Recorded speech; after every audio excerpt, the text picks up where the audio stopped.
Take off your shoes. The ground we are standing upon is holy ground.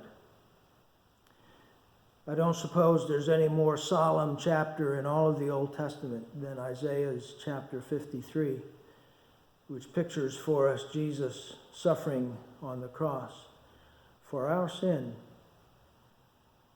Without comment, let me just read chapter 53, and you see Jesus as I read. Who has believed our message? And to whom has the arm of the Lord been revealed?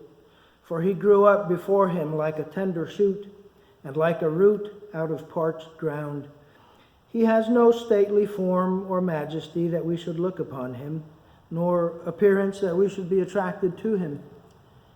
He was despised and forsaken of men, a man of sorrows and acquainted with grief.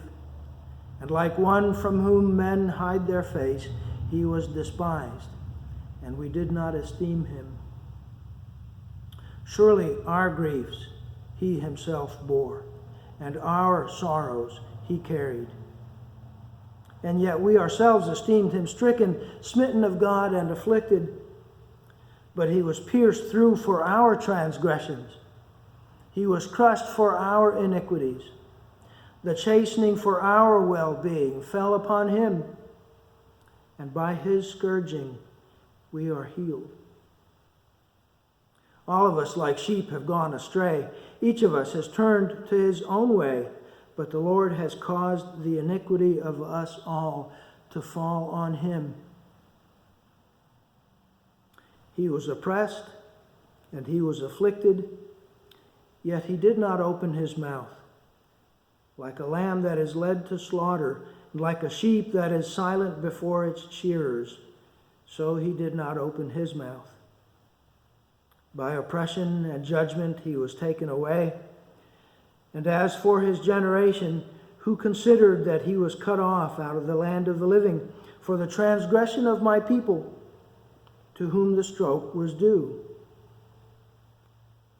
His grave was assigned with wicked men, yet he was with a rich man in his death, because he had done no violence, and there was no deceit in his mouth. But the Lord was pleased for the joy set before him. The Lord was pleased to crush him, putting him to grief. If he would render himself as a guilt offering, he will see his offspring.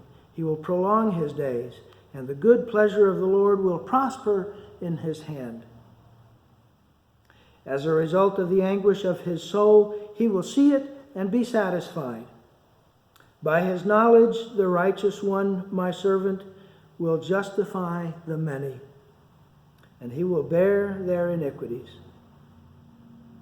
Therefore I will allot him a portion with the great, and he will divide the booty with the strong, because he poured out himself to death and was numbered with the transgressors. Yet he himself bore the sins of many and interceded for the transgressors. May God be praised.